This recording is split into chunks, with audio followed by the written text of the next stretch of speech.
Exercise 4.1ல true or false பார்த்துட்டு இருக்கோம். First one என்ன கொடுத்துருக்காங்கன்னா, a rectangle has 4 lines of symmetry அப்படின்னு கொடுத்துருக்காங்க. ஸோ இது ரெக்டாங்கிள் பார்த்தீங்கன்னா,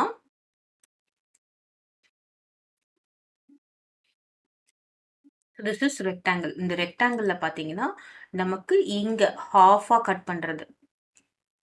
சரியா? இது ஒரு லைன் ஆஃப் சிமெட்ரி. அப்புறமா இங்க ஒன்று கட் பண்றது. இது ஒரு லைன் ஆஃப் சிமெட்ரி. இதுல என்ன இருக்குன்னு பார்த்தீங்கன்னா, it has 2 lines of symmetry. இந்த கேக்லாம் நம்ம இப்படி கட் பண்ணலாம் இல்ல அப்படின்னு சொல்லிட்டு இப்படி கட் பண்ணா அது கட் பண்ண முடியாது. டயகனல்ல கட் பண்ண முடியாது. சரியா? நம்ம டயகனல்ல கட் பண்ணி நம்ம அப்படியே மடிச்சோம்னு வச்சுக்கோங்களேன், கரெக்டா வந்து கோயின்சைட் ஆகாது. So rectangle has how many lines of symmetry அப்படின்னு பார்த்தோம்னா, it has only 2 lines of symmetry. கிளியரா? ஸ்கொயருக்கு தான் வந்து என்னவா இருக்கும் அப்படின்னு பார்த்தீங்கன்னா 4 லைன்ஸ் ஆஃப் சிமெட்ரி இருக்கும். ஸோ நம்ம ரெக்டாங்கிள் ஸ்கொயர்லாம் நம்ம கிளியரா பார்த்துக்கணும். It has only 2 lines of symmetry. கிளியரா? A shape has reflection symmetry if it has a line of symmetry. என்ன கொஸ்டின் கொடுத்துருக்காங்கன்னா, ஒரு ஷேப் இருக்குன்னா அதுக்கு எப்போ ரிஃப்ளெக்ஷன் சிமெட்ரி இருக்குன்னா அதுக்கு லைன் ஆஃப் சிமெட்ரி இருந்தால் ரிஃப்ளெக்ஷன் சிமெட்ரி இருக்கும் அப்படின்னு சொல்றாங்க. இப்போ நம்ம இதே எக்ஸாம்பிள் எடுத்துக்கலாம். இப்போ இது நம்ம வந்து ஒரு மிரரா எடுத்துக்கலாம். சரியா? இப்போ இது ஒரு மிரரா எடுத்துக்கிட்டோம்னு வச்சுக்கோங்களேன். இப்போ பார்த்தீங்கன்னா இந்த ஹாஃபும் இந்த ஹாஃபும் இந்த ஹாஃபும் என்னது எக்ஸாக்டா ஈக்குவலா இருக்கும். அப்படின்னா என்ன அர்த்தம்? ஒரு லைன் ஆஃப் சிமெட்ரி. இது என்னது? இது line of symmetry. Line of symmetry இருந்ததுன்னா ஒரு லைன் ஆஃப் சிமெட்ரி இருந்ததுன்னா அங்க என்ன இருக்கு அப்படின்னு பார்த்தீங்கன்னா ரிஃப்ளெக்ஷன் சிமெட்ரி இருக்கு. Reflection symmetry. Line of symmetry இல்லைன்னா ரிஃப்ளெக்ஷன் சிமெட்ரி இல்லை. அப்போ the question is a shape has reflection symmetry if it has line of symmetry, that is true. First ஒனுக்கு என்ன அப்படின்னு பார்த்தீங்கன்னா ஃபால்ஸ். ஏன் அப்படின்னா it has only 2 lines of symmetry, 4 கிடையாது. கிளியரா? நெக்ஸ்ட் என்ன கொடுத்துருக்காங்க, the reflection of the name Rani is, அதை வந்து திருப்பி எழுதியிருக்காங்க. ஸோ இதை நம்ம திருப்பி எழுதினா என்ன அப்படின்னு நமக்கு தெரியணும். அதுக்கு முன்னாடி நம்ம என்ன பண்ணலாம் அப்படின்னு பார்த்தோம்னா, எந்தெந்த லெட்டருக்கு வந்து ஐடென்டிக்கல் அதாவது ரிஃப்ளெக்ஷன் சிமெட்ரி இருக்கு அப்படின்னு பார்த்தோம்னா, A, H, I, M, O, T, U, V, W, X, Y. So இதுக்கெல்லாம் மட்டும்தான் என்ன இருக்குன்னு பார்த்தீங்கன்னா, நம்ம ஒரு மிரர் இமேஜ் வச்சாலும் அப்படியே சேமா தெரியும். இப்போ இதில் பார்த்தீங்கன்னு வச்சுக்கோங்களேன், ராணி ராணி நான் எழுதுறேன். ஆர் ஏ என் ஐ.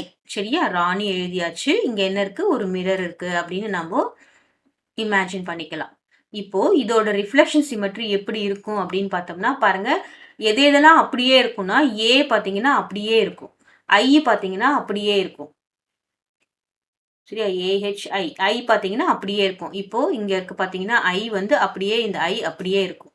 இந்த எண் எப்படி இருக்கும் அப்படின்னு பார்த்தோம்னா எண் எப்படி இருக்கும்? அப்படியே தலைகீழா மாறிடும். ஸோ இது எப்படி இருக்கும்னா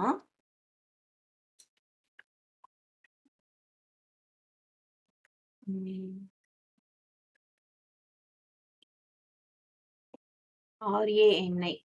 இந்த எண் வந்து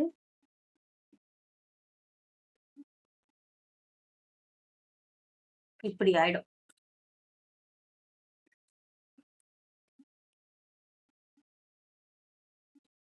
சரியா? இந்த மாதிரி எண் கிடையாது. பாருங்க இந்த எண்ணும் சேமா இருக்கு. இப்படி ஆகாது. இந்த எண் எப்படி இருக்கும்? இப்படி இருக்கும். அப்புறம் ஏ பார்த்தீங்கன்னா ஏ எப்படி இருக்கும்? ஏ வந்து இங்க இப்படி இருந்தா ரிஃப்ளெக்ஷன்லயும் இங்க இப்ப ஏ தான் இருக்கும். அப்போ ஏ இப்படியே தான் இருக்கும். நெக்ஸ்ட் ஆர் பார்த்தீங்கன்னா ஆர் கரெக்டா போட்டிருக்காங்க. ஆர் என்ன போட்டிருக்காங்க? ரிஃப்ளெக்ஷன் சிமெட்ரில இப்படி மாறி இருக்கும். சரியா? இப்போ ஆர்ஏஎன்ஐ வந்து the reflection of the name R A N I பார்த்தீங்கன்னா என் வந்து இங்க சேஞ்ச் இல்லாம கொடுத்துருக்காங்க. அப்போ இது ஃபால்ஸ். என் வந்து என்னவா இருக்கும்? இப்படி இருக்க எண் இப்படி இருக்கா, இப்படி ஆயிடும். So the answer is false. Correct answer எப்படி இருக்குன்னு பார்த்தீங்கன்னா இந்த எண் எப்படியா இருக்கணும்? இப்படி சேஞ்ச் ஆயிருக்கணும். கிளியரா? Next order of rotation of a circle is infinite. இப்போ சர்க்கிள்க்கு பார்த்தீங்கன்னு வச்சுக்கோங்களேன், சர்க்கிள். இந்த சர்க்கிள் பார்த்தீங்கன்னா இது எத்தனை தடவை நம்ம ரொட்டேட் பண்ணி வச்சாலும் சேம் ஷேப்புக்கு என்ன ஆகும்? அப்படியே கோயின்சைட் ஆகும். So order of rotation of a circle is infinite is correct. அப்படின்னா என்ன அர்த்தம்? இதுக்கு ஏகப்பட்ட லைன் ஆஃப் சிமெட்ரி இருக்கு. இன்ஃபைனைட் லைன் ஆஃப் சிமெட்ரி இருக்கு. ஸோ எந்த பக்கம் வச்சாலும், நம்ம எப்படி திருப்பி வச்சாலும் என்னவா இருக்கும்? அதே ஷேப் வந்து கோயின்சைட் ஆயிடும். So it has infinite line of symmetry. The answer is true. கிளியரா? The number 191 has rotational symmetry. So rotational சிமெட்ரினா என்னன்னா, நம்ம 90 டிகிரி 180 270 எல்லாம் திருப்பினோம்னா எத்தனை தடவை கோயின்சைட் ஆகுது அப்படின்னு பார்க்கறது தான் ரொட்டேஷனல் சிமெட்ரி. ஸோ இப்போ இந்த நான் நம்புறேன் நானு. ஸோ 191 இருக்கு. சரியா? நாம இங்க 191 காப்பி பண்றோம். உங்களுக்கு தெரியறதுக்காக நான் சொல்றேன். ஸோ இது 0 டிகிரில இருக்கு. அதாவது நமக்கு 191 இப்படி இருக்கு. சரி 0 டிகிரில இருக்கு அப்படின்னு நம்ம எடுத்துக்கிறோம். இது நான் என்ன பண்றேன் அப்படின்னா, ஐ எம் ரொட்டேட்டிங் டு 90 டிகிரிக்கு நான் ரொட்டேட் பண்றேன். சரியா? காப்பி பண்றேன். இப்போ இத வந்து நான் என்ன பண்றேன்னா 90 டிகிரிக்கு பாருங்க. இதுதான் வந்து 90 டிகிரிக்கு ரொட்டேட் பண்ணும்போது என்ன ஆகுது? இது இப்படி. ஸோ 90 டிகிரிக்கு ரொட்டேட் பண்ணா என்ன ஆகுது அப்படின்னு பார்த்தீங்கன்னா 161 மாதிரி அதாவது இப்படி தெரியுது. So this is 90 degree. இப்போ இந்த 90 டிகிரி பார்த்தீங்கன்னா இது கோயின்சைட் ஆகுதா? இல்ல. சரியா? இப்போ இந்த 90 டிகிரில இருந்து இப்போ நான் என்ன பண்றேன்? திரும்ப ஒரு 90 டிகிரி ரொட்டேட் ஆகும்போது என்ன ஆகுதுன்னு பாருங்க. திஸ் இஸ் 180 டிகிரி ரொட்டேட் பண்ணிடுறேன். கிளியரா? இது எவ்வளோ டிகிரி பார்த்தீங்கன்னா 180 டிகிரி.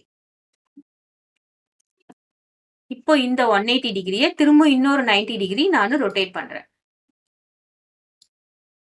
பாருங்க 90 டிகிரினா கரெக்ட்டா இது இப்படி வந்தா 90 டிகிரி ஒரு rotation.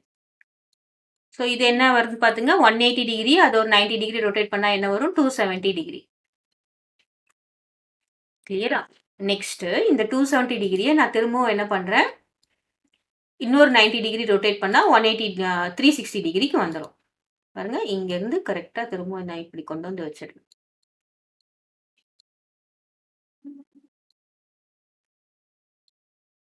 So this is 360 degree. இப்போ இங்க பார்த்தீங்கன்னா, ஏதாவது கோயின்சைட் ஆகுதா? பாருங்க 1 இதுவும் மட்டும் தான் சேமா இருக்கு. மத்த எதுவுமே சேமா இல்ல. அப்போ எந்த ஆர்டர் ஆஃப் சிமெட்ரியே இல்ல. அப்போ this number has no rotational symmetry is your answer. இந்த நம்பருக்கு என்னது ரொட்டேஷனல் சிமெட்ரியே கிடையாது. அப்போ இந்த நம்பர் ஹாஸ் ரொட்டேஷனல் சிமெட்ரி குடுத்திருக்காங்க. த ஆன்சர் இஸ் ஃபால்ஸ். கிளியரா நம்ம எத்தனை தடவை ரொட்டேட் பண்ணாலும், ஒரு ரொட்டேட் பண்ணினா ஒரு 90 டிகிரி ரொட்டேட் பண்ணா அது கோயின்சைட் ஆகணும். ஆகலன்னு வச்சுக்கோங்களேன், அதுக்கு வந்து ரொட்டேஷனல் சிமெட்ரி கிடையாது. கிளியரா? இப்போ வந்து 0 டிகிரிலேருந்து 360 டிகிரி 360 டிகிரிக்கு கம்மியா இருக்கிறது தான். 360 டிகிரி ஒரு தடவ ஆகும். அதுக்கப்புறம் என்னது 360 + 360 அதே மாரி 4 தடவ ரொட்டேட் பண்ணா இன்னொரு தடவ கோயின்சைட் ஆகும். அப்படி இருக்கிறது கிடையாது. இதுவும் எக்ஸாக்ட்டா வந்து என்ன ஆயிடுது? ஈக்குவல் ஆயிடுது. So it has no rotational symmetry.